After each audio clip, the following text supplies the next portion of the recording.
Dear friends, here's Blanca again with a brand new guest. I'm absolutely delighted to introduce you to my friends. This is a very dear friend of mine, an American lady from Maine, and I met her, we were counting now, it's 11 years ago. We met in a very profound retreat in Santa Barbara, California, in the Hudson Institute. They have this wonderful workshop where you open your heart. So I met this lady and we became friends for these 11 years. And today we're delighted to talk about something that matters to both of us, but that matters to many people in the audience. It is about the heroine's journey. Yeah, and you will say heroine's journey. Well, this is a conversation for women, maybe, but maybe it's also for men so that you can understand us better. So both genders are welcome.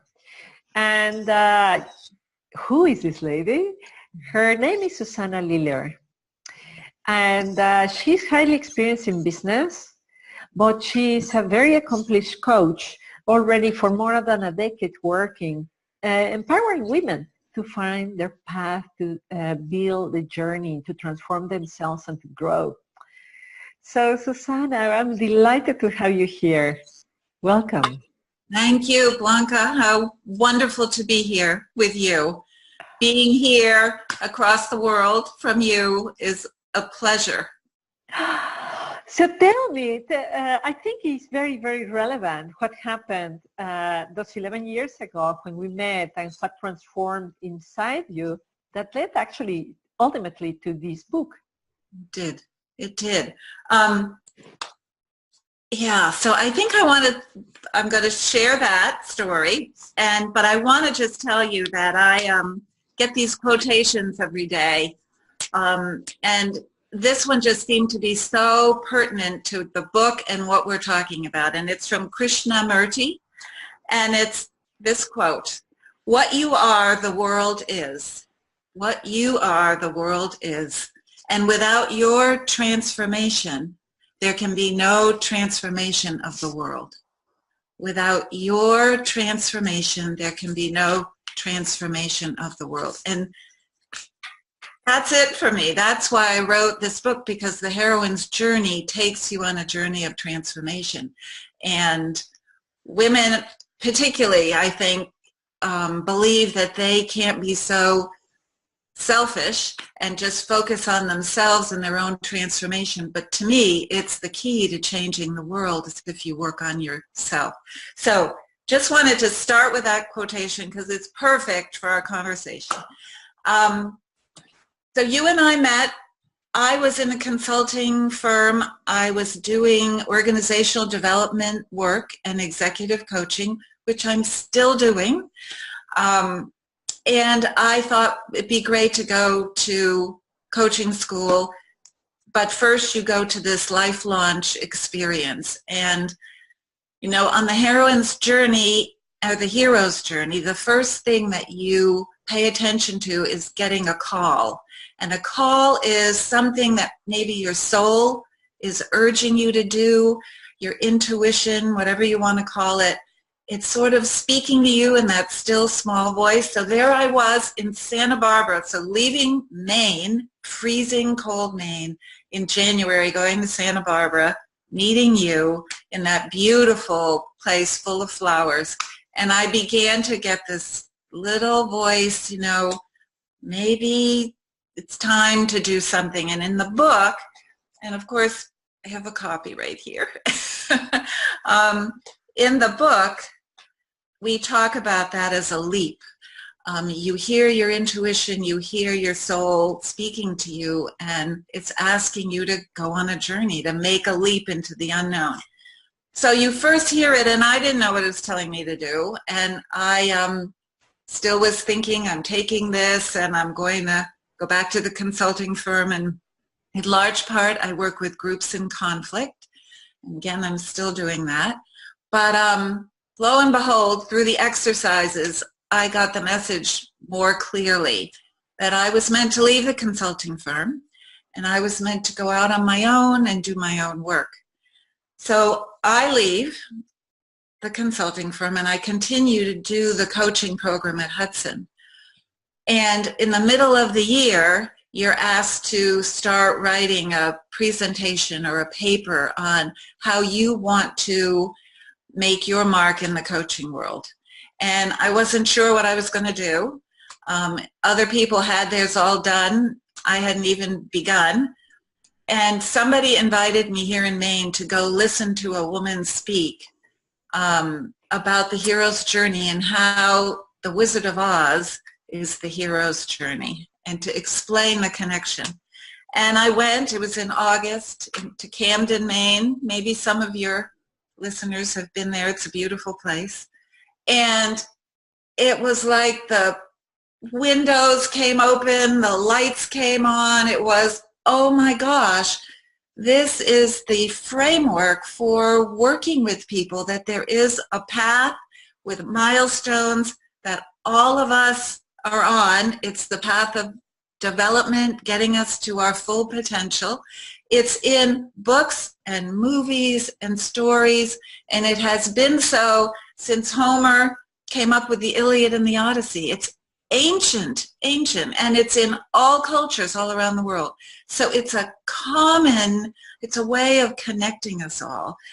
But the major thing for me was, yes, I could see it in The Wizard of Oz, how Dorothy leaves Kansas and goes on an adventure and becomes more fully, herself, which is, we're all taking the journey to become more of who we really are. But I saw it in the women and the men that I was coaching.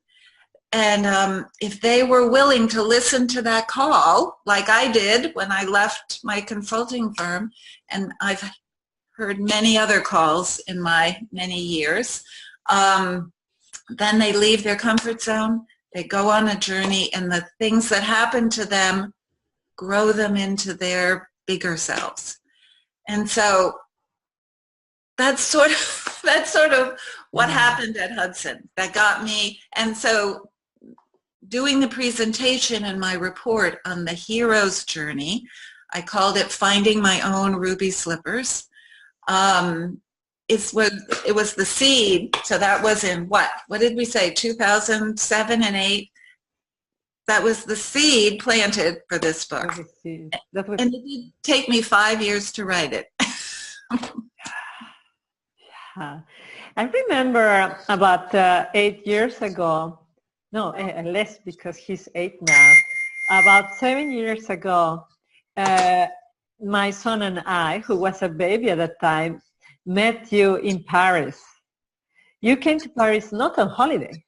No. You came to Paris on a journey, and you were guiding women in this transformation of the hero's journey. Right. So this is something that you have taken at heart. This is something that you have helped women to guiding them in the process. I would like to focus on the step one, the call. Yeah. What is that? How does that feel? It's not that the telephone goes and you are called to, hey, come on a journey. No. How does it look like? What can be happening in the life of a person then?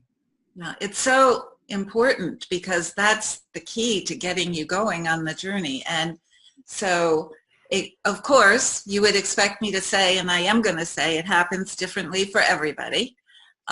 So for me, it tends to be, I describe it as a nudge. I just keep getting this thought. And you often can, you can also do refusal of the call, just keep pushing it away, and then it can get louder and louder.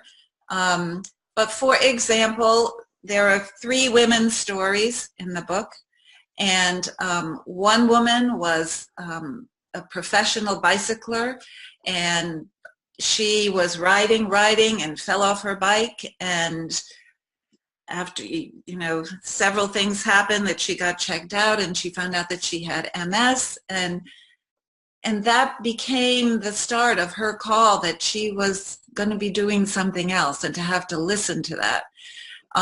Another woman had a very successful music school, and she began to just feel tired, and it wasn't singing to her the way it was, and she began to listen to, well, what's going on here?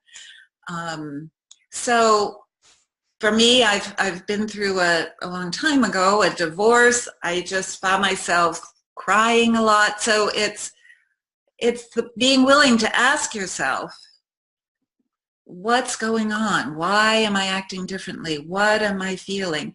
And I think now our biggest challenge to this is we're so busy, we're so distracted. You need some sort of quiet or a pause in your life to hear it, or you just keep going. And I believe that if you keep going and your soul is calling to you, you will get some sort of a wake-up call that will shake you a little bit more, saying, listen up, you have to listen. This is about your personal growth. Wow, I'm so happy that you say that, because what I see in the corporate world is lots of women just going. And this big discourse, women to the top, women to the top. It doesn't matter what, you just go to the top. And what is the top? They are working almost themselves to death. I mean, I see women getting all kinds of illnesses, divorces, problems with the children. And I mean, I go back to the quote of Krishnamurti. This transformation is necessary, that pain is necessary. Right. And, we need women at the top, but I think women need to also, and this is what you and I talked about 5 years ago or something, women need to own and believe in their own way of leadership. It doesn't have to look like the male model of striving, staying at work until 10 at night. Not that all men do that, for sure, but that's sort of been the model for success. You're just there all the time, and we can do it differently. But we do need more women's voices, yes, but women have to find that time to get quiet and hear what their inner voice is saying. And my book is all about the voice to trust is your own inner guidance, not everybody around you, not what the trends are, but your own, whatever it's telling you. And it might tell you to quit, or it might tell, and then it's scary, and then people don't want to go. And that's why the book also talks about the threshold guardians. And when you're getting that idea about, okay, this is about me either applying for a job, that I think I might not be qualified for, but I really want to do, or leaving a relationship, whatever the leap might be, the threshold guardians, they're at the threshold of your new adventure, are saying, wait, no, you can't do it. You're not smart enough. You don't have enough credentials. You don't have enough money. You won't make enough, whatever. And you need to understand that happens. They're just part of the process, and you just say, thanks for sharing, and you keep going, because you're listening here. You're not listening there. But I don't know if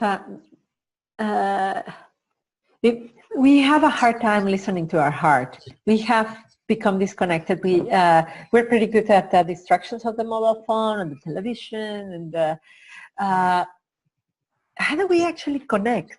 I heard a quote that the longest journey is the journey from the head to the heart. Right. Give us some tips that we can action on that regard. Right. So all my life I had been told, people would say, Susanna, meditation would be really good for you, and I would take that to heart, because I do a lot of reading and of inspirational books, and I would agree, and so I would try it, and I'd do it for maybe a couple months and then stop. And finally, I don't know what really got me there, but 3.5 years ago, I said, this is it. I'm going to do it. I know that it will help me, so why am I not doing it? And I learned transcendental meditation. And the universe has blessed me that I have stuck with it, and I do it daily, and it has changed my life. So for me, I would say that's how I get connected, and it has connected me in an amazing way, in many amazing ways. But there's other ways. I think journaling, and I'm a big fan of Julia Cameron's The Artist Way. So doing the morning pages in the morning, you know, have you done that, Blanca? Yeah, and so many people. I have to laugh because we were in the bookstore there in Santa Barbara, California. You gave me the book. Oh. And it changed my life. Absolutely. Julia Cameron, the Artist's Way, one of the best life-changing tools there are. Right. And she used it, I would say, just like you would use meditation. It's to just she calls it vacuuming yourself out, just getting everything out, and then what's left is the essence of you, which is spirit. You know, it's the divinity of you, which is, again, where you want to come from. And that's what's going to give you the wisdom, not all the stuff that's bombarding us. Yeah. So I think, but then going on walks, you know, anything that gets you out of your typical thought patterns. Yeah. And I think it's a muscle even to continuously doing, because sometimes we feel bad, and the easiest way, okay, I want to play a game, okay, I'm going to watch a soap. So we have to get into that, because otherwise, you know how I see it? As shouting little children inside our heart or brain. If we quiet them and we don't listen to them, yes, they will shout louder afterwards. Right. I agree. And, you know, it's interesting because I think our culture, it's always, I have all this stuff to do. I've got to figure it out. I've got to reorganize my to-do list and get my priorities. And I start going into that mode. And then I think, no, it's time to do my afternoon meditation. I sit down for 20 minutes and I meditate. And then I know exactly the next thing that makes sense to do, and it's the right thing. So it's somehow getting out of that way. We've been trained to figure it out, and it doesn't work as well as organically letting it come up. Because we know, there's a part of us that knows exactly where we're going and what we need to be doing. Wow, it's so exciting. So that's the beginning of the journey. At the beginning of the journey, you have the call, the refusal of the call, and actually daring to go there. So right. you took the steps, you leaped. Yep. And then what happens? Okay, so then you're on the road of adventure, because it's an adventure, it's an unknown world, you haven't been out there. So for me, it was leaving a marriage, couple times leaving a job that I had been in a while, and on the road of adventure, good things happen and also bad things happen. So you can be, in the book I give an example how I left a company I had been in 12 years with another woman, and we did great initially, and then began to do not so great together, and she told me she didn't want to be my partner anymore, which was like being stabbed in the gut. You know, it was hard for me, but eventually it was the best thing for me, because I had to pull myself up and do it on my own, and I proved to myself that I could do it by myself. So I think you'll find, and that's why I include the story in there, the old fable about the farmer whose horse broke his leg and that made the son not have to go to war. I mean, things happen, and maybe it's bad, but maybe it isn't bad. So things happen. You meet mentors, people who will come who are like you, who help to guide you. I would say, Blanca, I'm looking at you, a mentor. And then you will meet people who aren't so helpful. But again, it's all there to teach you and to look at everything as, all right, what's the lesson here? What can I learn from this? But then, chapter 8, no, maybe it's chapter 9, we meet a dragon on the journey. There's the dragon. And the dragon is a metaphor for some block, some fear, some major challenge that we encounter this time on the journey. And remember, we take journeys all the time. It's sort of like a spiral towards, I think, self-actualization. And in different areas of our lives, we could be taking different journeys. But there's this dragon blocking your path. And I describe them in the book as some fear that we might have had since childhood. We might not even know we're blocked by it, but the circumstances have brought it to light.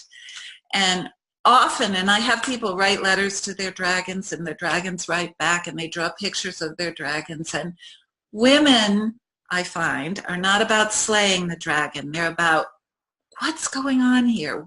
Trying to understand, why are you blocking me? Why are you sitting on my treasure?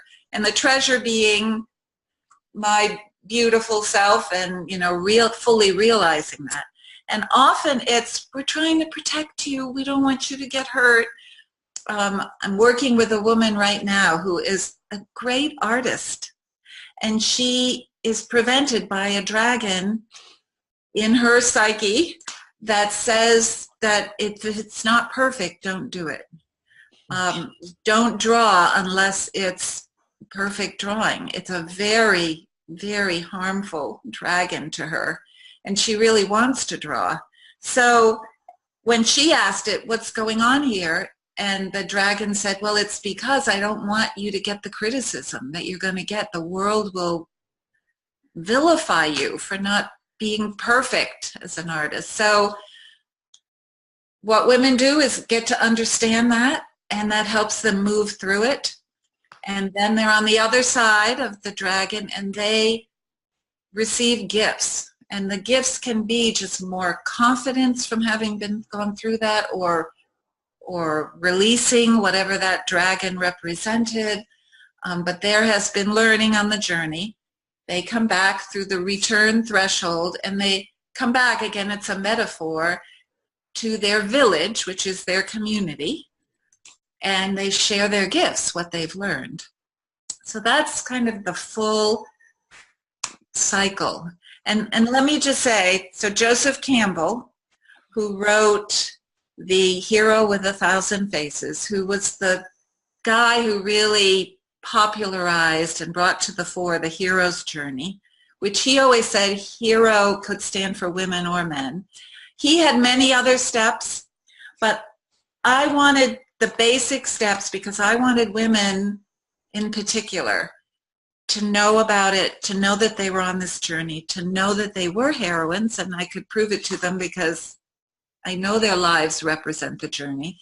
And so I didn't include everything. I wanted it to be accessible, an easy book to read. So those are the simple steps. In your opinion, how many times do we go through this process? Is it a once-off, or is it do we go several times through the cycle? Many. So I would ask you, and who's listening, the people listening, look back in your life. Every time you feel you left your comfort zone in a significant way, which I, again, call a leap. You can practice leaving your comfort zone. And that's also a muscle, Blanca, that you can practice with, trying out new things. But the things I'm talking about, the leaps, looking back, you always see it best when you look back, not so much when you're in it. But times when you've left your comfort zone. And if I were to ask you that, what would you tell me? What was one of your leaps?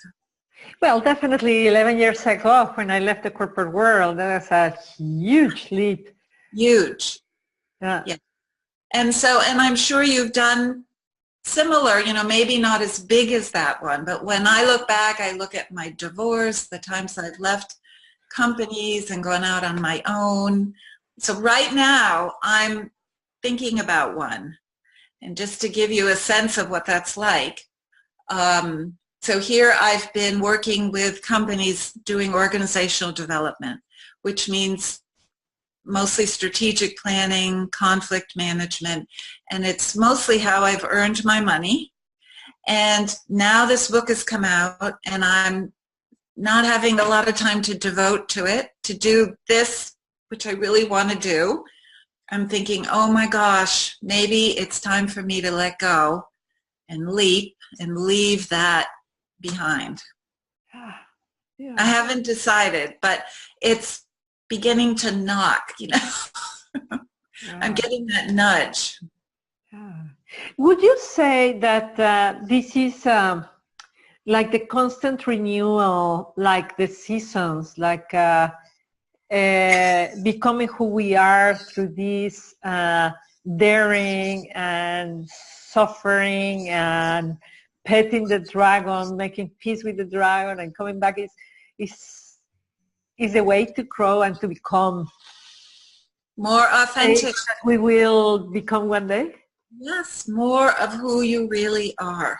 And I think it's our soul, our divinity within that is, you know, doing this because our soul knows who we are, but we tend to listen to everybody externally, and not trust our inner voice.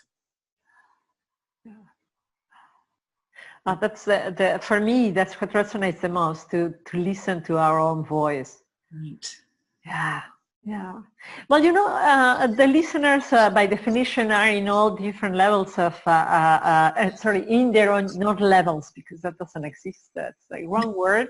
But everybody's in their own journey, in their own moment, in their own situation. I ask to your guidance and to your intuition to share with them the element that still is missing to start closing this conversation. The element that still is missing. Well, I didn't talk about the belly of the whale. You didn't.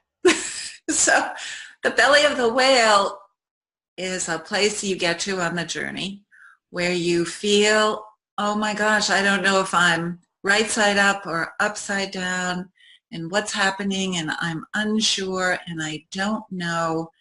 And the metaphor is just like when the whale swallowed Jonah in that old Bible story.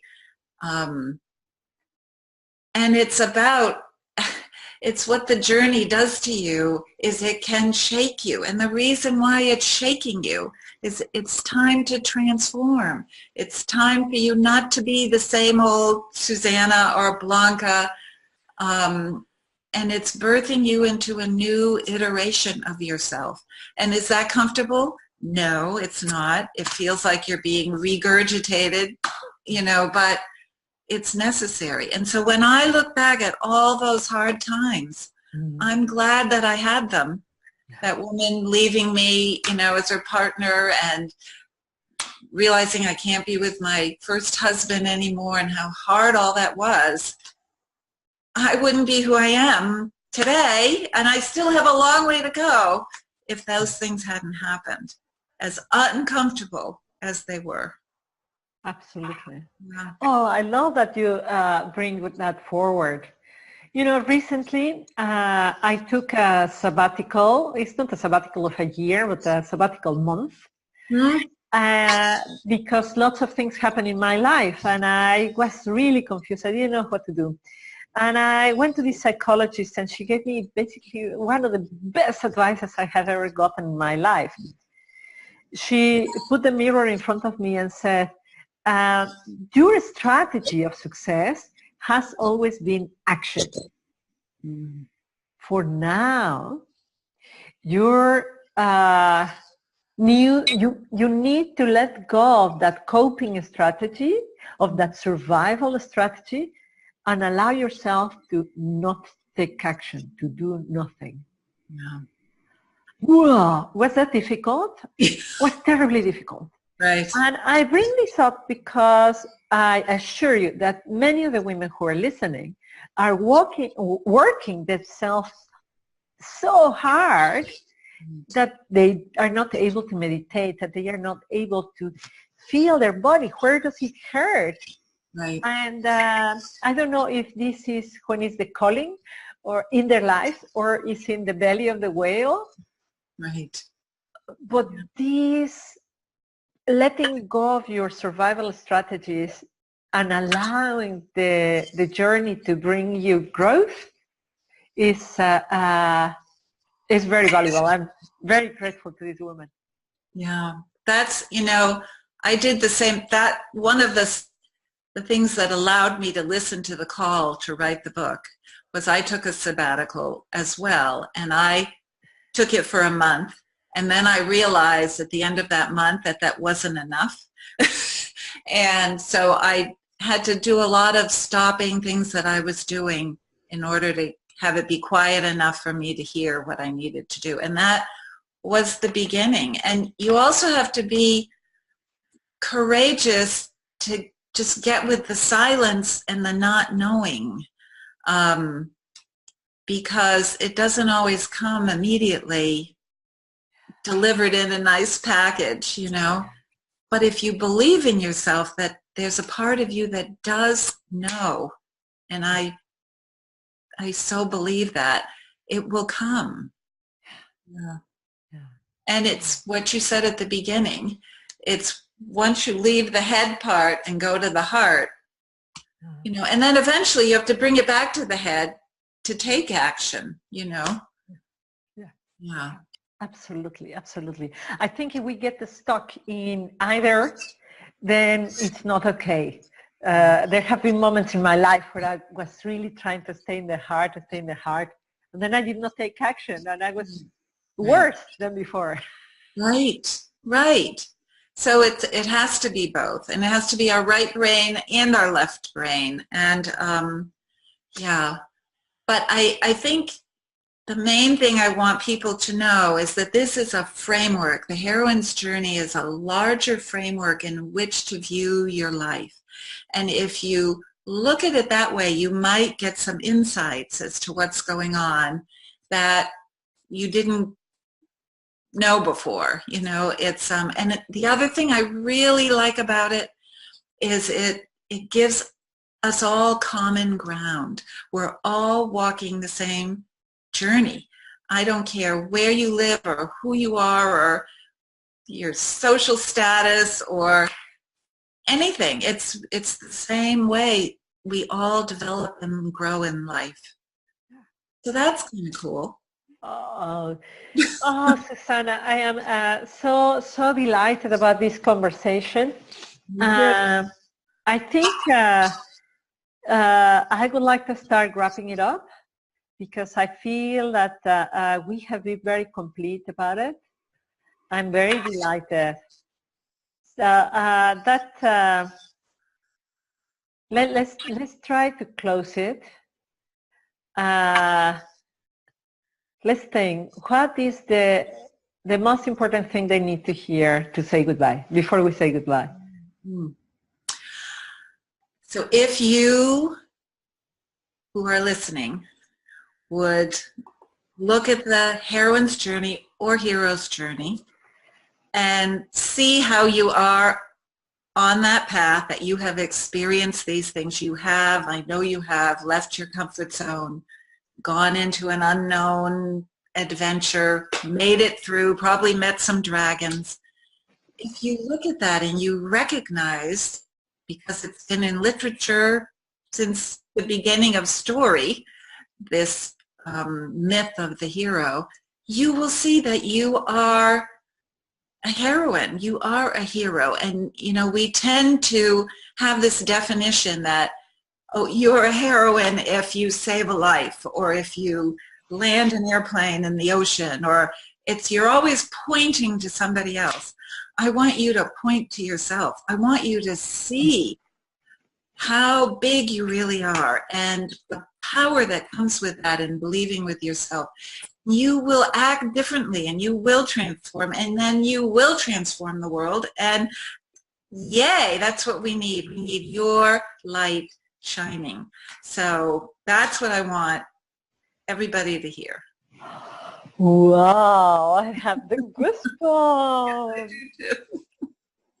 I guess the thing that I was feeling when you were speaking was a lot of the hero journeys when we're struggling, and that's when we will never call ourselves hero. And I think that's very important that we all hearing that we are heroes, just like our Susanna said. Well, this is absolutely shameless advertisement for Susanna's book. I have the pleasure to have read it. I highly recommend it to you. I have the pleasure to have read the Hero with Thousand Faces, but this is an upgrade version, written from the point of view of a woman, in a simplified version that you can digest really easy because of all the examples. So below the video there will be all the links so that you can buy it. Thank you. And now I would like to close, sending you loads of love, Susanna, and thank you so much. And thank you for everybody who was listening. Thank you. Thank you, Blanca. It was a pleasure. Thank you.